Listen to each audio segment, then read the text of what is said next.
कसूर, यह शब्द पढ़ के मन में बहुत हलचल मचती है। एक प्रश्न हमेशा मेरे मन में चलता रहता है कि आखिर कसूर किसका था। कसूर, गलती या खता, कुछ भी कह लो, अर्थ सबका एक ही होता है। एक छोटा सा शब्द पूरी जिंदगी ही बदल देता है। आज खुद से और उस खुदा से एक प्रश्न है कि आखिर कसूर किसका था। जब किसी माँ से उसका बेटा छिन गया तब कसूर किसका था। एक माँ को उसके बेटे का पूरा शव तक न मिला, उसके बेटे के चिथड़ों को जोड़कर उस बेसहारा माँ तक पहुंचाया गया, तब कसूर किसका था। एक सुहागन जिसने अपने पति को शादी के बाद से शायद एक बार देखा हो, उससे उसके आशिक को छीन लेने में आखिर कसूर किसका था। एक मांग जो बस भरी ही थी, उसकी सूनी हो जाने में कसूर किसका था। एक नवजात बच्चा जिसने अपने पिता को शायद माँ के पेट से देखा होगा, उससे उसके पिता का प्रेम पाने के हक को छीन लेने में आखिर कसूर किसका था।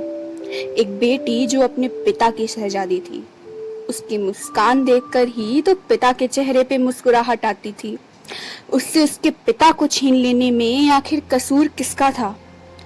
कितनी बदनसीब थी वो माँ, वो बेटी जो एक शव पर लिपट के रो भी ना सकी, क्योंकि साबुत शरीर तो उनको मिला ही नहीं। उनकी इस बदनसीबी में आखिर कसूर किसका था। एक बहन जो अपने भाई पे जान से ज्यादा मरती थी, शायद वो प्यार तो सबसे ज्यादा उसी से करती थी। उस बहन से उसकी राखी बांधने वाले हाथ को छीन लेने में आखिर कसूर किसका था। एक भाई जो अपने भाई से खट्टी मीठी नोक-झोंक करता था, पर समय आने पर उसके साथ साथ ही चलता था। उस भाई से उस प्रेम को छीन लेने में आखिर कसूर किसका था। एक पिता जो अपने लड़के पे जान छिड़कता था, प्यार जताता नहीं था पर शायद बहुत प्यार करता था।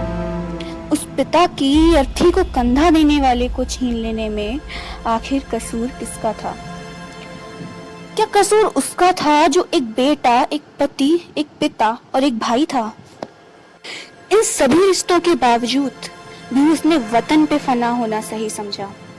या कसूर उसका था जो लड़ता रहा अपनी आखिरी सांस तक, पर देश पर न आने दी उसने आंच तक। या शायद कसूर उस जल्लाद का था जो जिहाद के गलत अर्थ को पढ़कर आया था, सरफरोशी की तमन्ना से भरकर आया था। एक पिता, एक माँ, एक बहन से उसका सब कुछ छीन लेने में आखिर कसूर किसका था। यह प्रश्न हर दिन उठता है, पर लोग सुन के भी अनसुना कर देते हैं। महत्व नहीं देते वो इन छोटे पर महत्वपूर्ण प्रश्नों पे। कुछ भी हो, मैं ये प्रश्न हमेशा पूछूंगी कि आखिर कसूर किसका था।